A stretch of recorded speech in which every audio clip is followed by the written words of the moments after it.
vive a orilla de un río junto con sus 6 hijos y su esposa.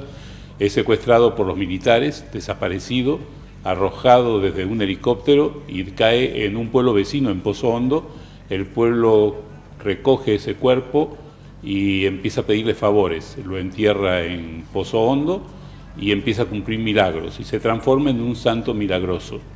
Este hombre cañero, humilde, que es descubierto en el año 2011 por antropología forense, se descubre a quién pertenece este resto. Después esto ocurrió en el 75, imagínate que en el año 2011 recién empieza la investigación, porque nunca se había hecho la denuncia de su desaparición, por el miedo que existía, por el miedo que hoy día todavía perdura en la población de Tucumán, específicamente en esta área de los ingenios azucareros. En el caso de Cardenal, lo que muestro es todo un proceso de este gran poeta, este padre, este sacerdote, que desarrolla una labor interesantísima en el archipiélago de Solentiname, en Nicaragua, donde llega y crea una comunidad que transforma a pescadores y campesinos semianalfabetos, los transforma en poetas, los transforma en pintores, en escultores, y gente que luego da la vida para tirar la dictadura de Somoza y instaurar la democracia en Nicaragua. Muchos de ellos dan la vida. Es una experiencia interesantísima porque es el proceso donde el hombre, cómo la cultura puede jugar un papel importante para el desarrollo del hombre. Y en el caso de Todavía Cantamos, como te decía, es un coro integrado por expresos políticos, familiares y desaparecidos.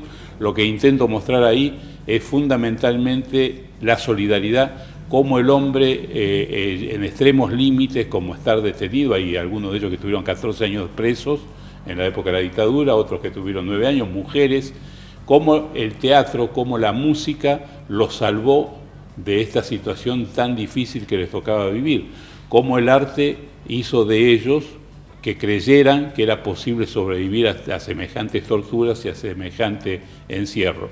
Entonces, estas historias son historias, como te decía antes, que yo fui encontrando en el caminar, como muchos otros de mis documentales.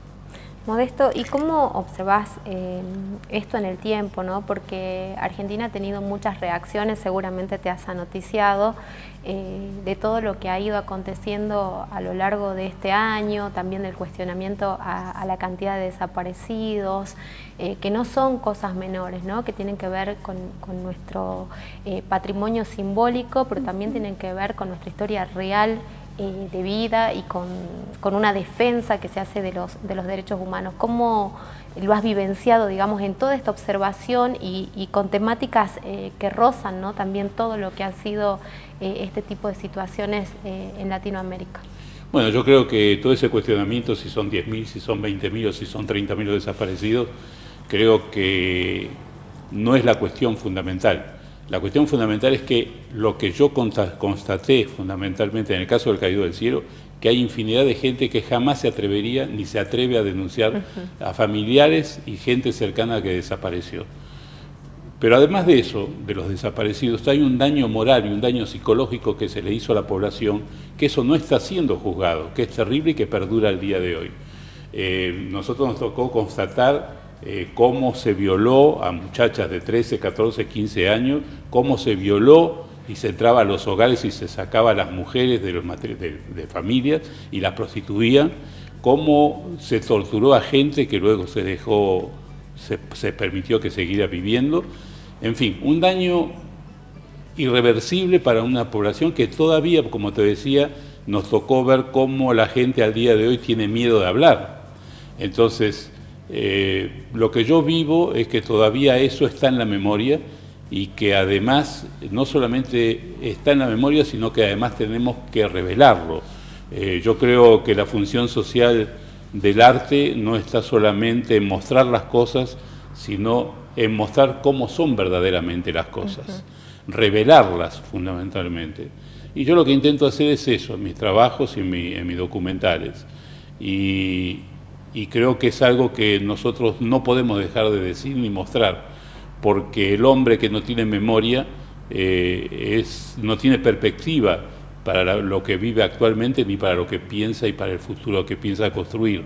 Entonces, Para mí esto es importantísimo y eso es lo que intento yo y otros compañeros que realizan cine documental en América Latina y en el mundo, intentamos la mayoría de nosotros reflejar en los documentales, que la gente pueda todavía recuperar la memoria, porque es muy triste, como dice un poeta amigo, que se le vaya al hombre la memoria, ¿no? Seguro que sí. Bueno, ¿y cómo ves la realidad de México? No te la puedo dejar de preguntar porque estás instalado ahí desde hace muchos años, ¿no? Es muy triste. Es una situación muy difícil porque no se difunden las noticias, se oculta. Es un país, yo digo, que es un gran cementerio donde caminamos sobre cadáveres. O sea, imagínate un país que en los últimos 10 años lleva más de 160.000 muertos, más de 50.000 desaparecidos, que son los que se atreven a denunciar, y una situación de violencia monstruosa, donde todos los días son 50, 60 muertos, más todas las fosas comunes que se revelan, una corrupción muy grande de los políticos. Entonces es difícil la situación mexicana, bueno, pero ahí nos tocó vivir y creo que las cosas en algún momento van a cambiar. Pero no es fácil, no es fácil. No obstante, fíjate que yo me he dado cuenta que cuando camino y hablo con la gente, no tiene la dimensión de lo que está pasando en México, y muchos inclusive hacen turismo normalmente como si no pasara nada. Claro. Porque bueno, porque hay un camino del turismo que se protege, que se intenta reflejar lo que, dar otra cara que no es la verdadera de México. La cara de la alegría, la cara del turismo, la cara de que acá no pasó nada, ¿no? Pero también eso ocurre, por ejemplo, en mucha gente de México que, por ejemplo, dice, bueno, si lo mataron por algo será, como decían acá en la época de la dictadura, ¿no? Tremendo. Por algo será. Y no es así. Lo terrible de México, además, es saber que no sabes quién es el enemigo. O sea, porque te puede llegar la muerte o te puede llegar el secuestro sin saber quién.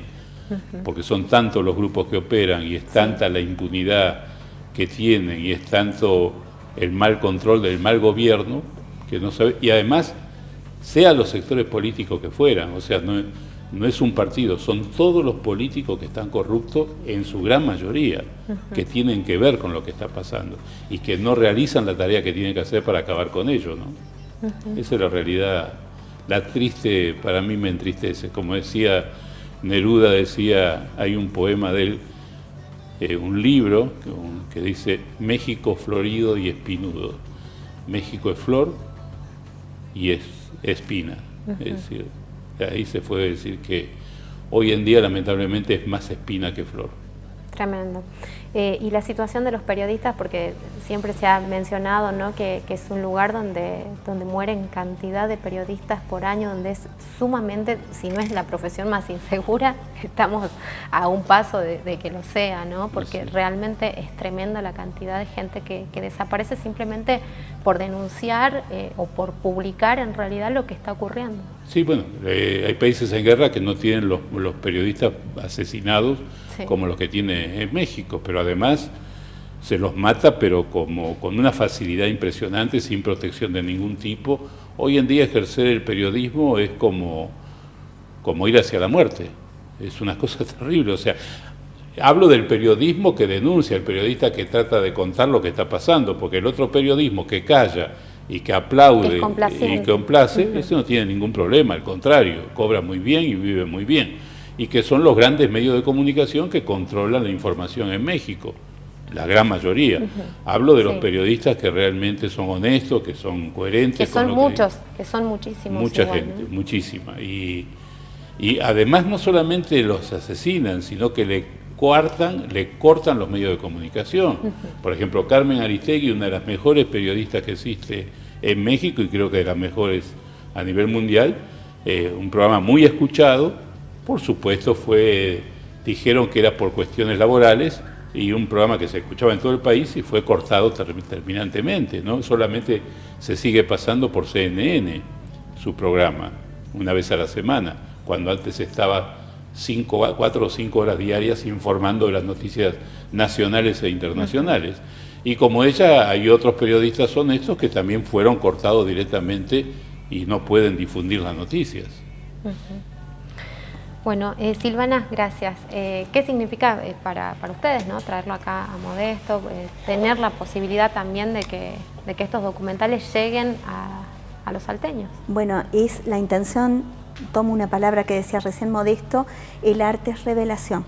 Y para nosotros es importantísimo abrir este espacio porque es una forma de poder pensar y pensarnos desde una conciencia histórica, desde lo que significa el hombre en un territorio, en un contexto, en un tiempo y en un espacio determinado, que muchas veces lo que nos falta es esa conciencia histórica, ¿no? Y bueno, para nosotros es un placer recibirlo a Modesto López. Lo pensamos primero como una posibilidad lejana, sí, y hoy estamos felices porque además les comento que es un placer poder hablar con él, una persona riquísima. Y bueno, y esto se hizo también gracias a la colaboración inmensa de Alejandro Arros, de Germán Banek, del Instituto Abuelas Plaza de Mayo, profesor de audiovisuales, el apoyo de la biblioteca, del Complejo de Bibliotecas y Archivos de la provincia, de G90 Multimedios. Y bueno, y ahora estamos expectantes, disfrutando ya de su compañía y bueno, esperando poder abrir este espacio que significa poder pensarnos desde otro lugar. Lo que decía recién Modesto de México, que duele, es también la misma realidad de Honduras, que también duele, la realidad de Perú, nuestra América Latina está sufriente. Y poder tener esta conciencia nos da una realidad a nosotros de dónde estamos parados, cuál es nuestro lugar en este momento de la historia. No olvidarnos nunca que nuestro presente es consecuencia del pasado, pero nosotros también somos las causas del futuro. Seguro que sí, ¿no? Y los retrocesos que se ven en América Latina, que son tristes, como decías vos, que nos duelen, ¿no? Mira, yo creo que tiene que ver con todas estas políticas neoliberales que han deshumanizado, son deshumanizantes. Seguro que sí. Bueno, les recordemos a la gente, les agradezco porque la verdad que además de hablar de hechos que son cercanos en el tiempo, en la historia, también está bueno poder reflexionar y traerlo hacia el presente, ¿no? Hacia todas estas cosas que están ocurriendo y que, como decimos, tienen que ver con nuestra historia reciente, pero que también son consecuencias de los desmanejos, de la política, de la corrupción, de tantas otras cuestiones, ¿no?, que nos atraviesan y que son comunes a nuestra realidad latinoamericana. ¿Sí? Les recordamos entonces que hoy es este homenaje a las 19, va a ser homenajeado por el Día del Periodista en el Instituto de Enseñanza Superior. No, es mañana. Hoy, tengo acá como 7. Sí. Es mañana, se ha corrido la fecha, va a ser todo mañana en IES 6053. Se va a hacer un reconocimiento a Modesto y se va a proyectar El Caído del Cielo. Bueno, entonces mañana, jueves 8 a las 19, además del homenaje, se va a presentar el documental El Caído del Cielo en el Instituto de Enseñanza Superior, Abuelas de Plaza de Mayo, en Dianfunes 1151. ¿no? Perfecto. Ahí, a partir de ahí, se pueden enterar de todas las actividades. Si quieren saber de algo en particular, nos preguntan, porque ya saben que va a haber actividades hasta el día sábado y van a poder disfrutar, además seguramente, ¿no?, poder intercambiar alguna opinión y llevarse también. Exacto, y sobre todo recalcar que la entrada es libre y gratuita, especialmente para el viernes 9, que es abierta a todo público, el viernes 9 en Biblioteca Provincial, Sala Walter Adet, que va a proyectar Solentiname, la vida de Ernesto Cardenal, un homenaje a Ernesto Cardenal, y vamos a poder charlar con Modesto. Muchísimas gracias. Gracias a ambos por acompañarnos, que tengan una excelente jornada y Modesto, que tengas una hermosa estadía acá en nuestra provincia. Nos vamos a la pausa, ya volvemos.